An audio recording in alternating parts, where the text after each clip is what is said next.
Anthony Lorenzo Green, Anthony Lorenzo, Gren. Title Advisory Neighborhood Commissioner for 7C04, representing the Deanwood community in Ward 7. So the conversation's popped up again due to what Mayor Adams did on Tuesday. And I know the mayor's made multiple statements about this, but you've been making statements yourself about how you feel about ATVs and dirt bikes. How do you feel about them? I mean, well, for me, it's part of my culture. I grew up around people who rode ATVs and dirt bikes. I'm not good at it, so you won't see pictures of me. But I won't say I haven't gotten on an ATV before. But it's just part of the culture that I grew up here in DC, and I grew up in far northeast, which is basically Ward 7 North. We at the edge of the city. And this was just a way of life for us. So anytime this topic comes up, and it always comes up like every couple years, where certain parts of the city, and I'm assuming it's because there are new residents coming into the city who are getting a culture shock and may not fully understand why our ATVs and dirt bikes in their view, being allowed to ride our roads. They are illegal. But the thing is, there is a no chase policy here in DC for a reason. People have been hurt and killed who've been chased on ATVs and dirt bikes. My neighbor, Jeffrey Price, was riding ATV when he was killed by MPD. And the officer actually ran a stop sign to sort of block Mr. Price. But there is no competition between a car, truck, against an ATV and a dirt bike. And that's sort of my response to anyone that says, they're finding it a nuisance on our roads. I tell folks, we got to really focus on the solution here. For one, I'm a big supporter of people sharing the road, especially those who are riding bicycles who can't really get down the street without being hit by a car or a truck. So it's really deeper than just ATVs and dirt bikes on our roads. I think it's just a control thing where people feel like they own the roads. But ATVs and dirt bikes are not killing people. They're not harming people. They're not the ones that are running into our buildings. They're not the ones that are hitting mothers who are riding with their children on the back of their bicycles. These are not the culprits of most of the violence on our roads. So if we're finding ATVs and dirt bikes to be a problem, hey, how about we bring up a solution that many people on my side have been advocating for many years. Councilmember Nadeau brought it up last month as part of her solution, because I know a lot of residents in Ward 1 have brought this issue up, where we create a site for riding for dirt bikes and ATVs, connected to a program at DPR. So that we are attaching an educational component to our youth and expanding their horizons of what the career opportunities can be.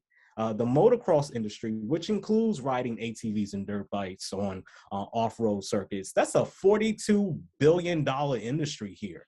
And it's real easy for me to see children and young teens who don't look like me, who are making a lot of money for their families and their communities. So it tells me that here in the nation's capital, we should be investing in the passion that our youth have been displaying for generations, instead of constantly trying to find ways to criminalize our youth and lock them up and just destroying bikes, not auction them off and reinvesting the money back into our city or into programs that benefit low-income families or working poor families or just working class families, period. We're just destroying them, destroying the value when we can be doing something completely different.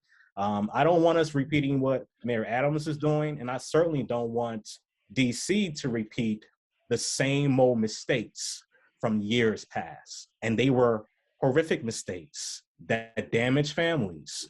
We don't need to repeat that again. I want to get back to the cultural part of the conversation here in a second, but you did mention Nadeau's plan. It sounded like you were in favor of that, but I'm imagining with that plan, you don't want them taken off the streets. I mean, you would like that in supplement to what we have now. Well, I do recognize that ATVs and dirt bikes are under the law, they're illegal. So of course, my idea wouldn't be to take them off the street and destroy them.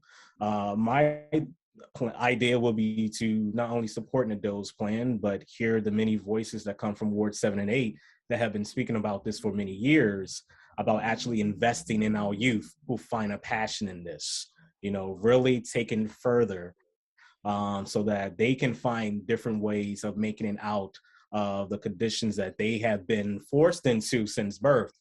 Trying to get out of poverty, trying to find a way that we can build economic success and generational wealth for our families. That's the path we should be walking. And the fact that this is part of DC Bike Life, even though I know our mayor, Almer, who has made some comments in the past that she don't know where this come from. She thinks it's a Maryland thing.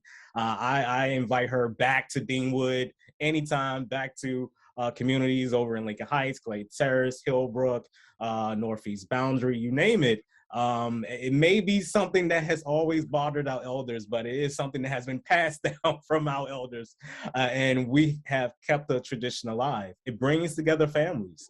I know over here in Division Ave, Bikes Up, Guns Down is a big movement here.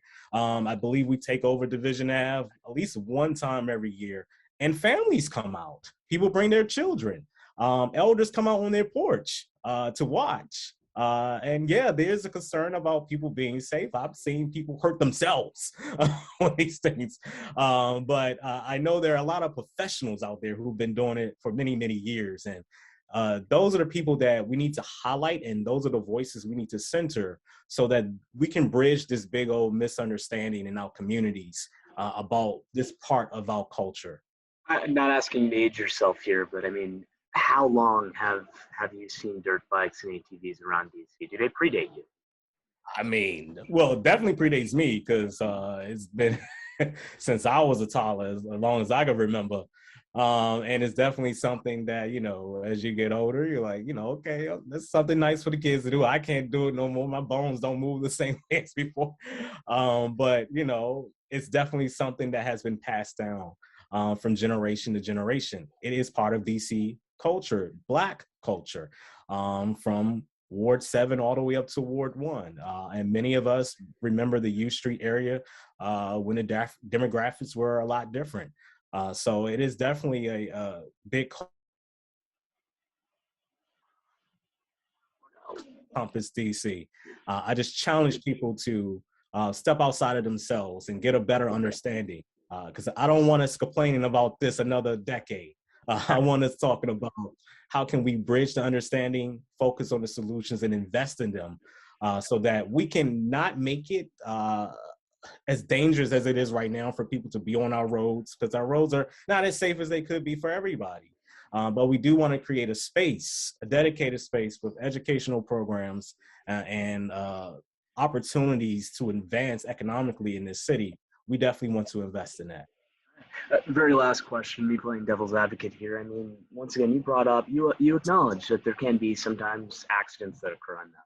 But the thing I keep hearing more so is just the noise, especially in the East Street corridor where, sound can bounce. Do you understand where Yes. they're coming from when it comes to that too? Oh yeah. I've been as a ANC commissioner for over a decade now. I've been bombed out at community meetings about this topic. I've definitely been chewed out by our elders who definitely are concerned mostly about the noise, right? And that's the biggest issue that you hear about anyone that talks about ATVs and dirt bikes is the noise. And I do like the ideas of investing in policies that make sure that we are buffering the noises from new development that is happening in the city, and also trying to make a way where we can have dedicated space where they're not just in anywhere in the city or in different neighborhoods at different times. There's a place where people can go, and not just in DC, but this is something that folks in PG County should be thinking about as well, because I know their neighbors in Baltimore have already been thinking about this idea of trying to find ways to invest in this, to create a dedicated space for our people. So we definitely should be walking that path here in DC. This culture is not going anywhere. Black folks in DC ain't going nowhere. This is who we are. This is part of who we are. But I do believe there is a lot of space for us to work at to bridge that misunderstanding, have a better respect for each other as neighbors, right? And making sure that we are actually investing in our youth who find a passion in this so that they can create an economic opportunity for themselves and their families. Cool. That's it for me. Anything else you want to say?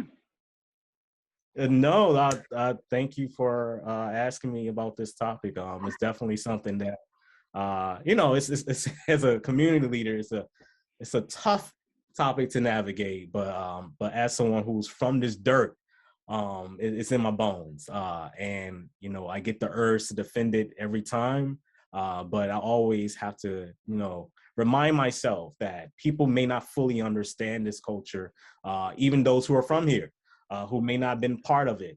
Who may have always find it as a nuisance.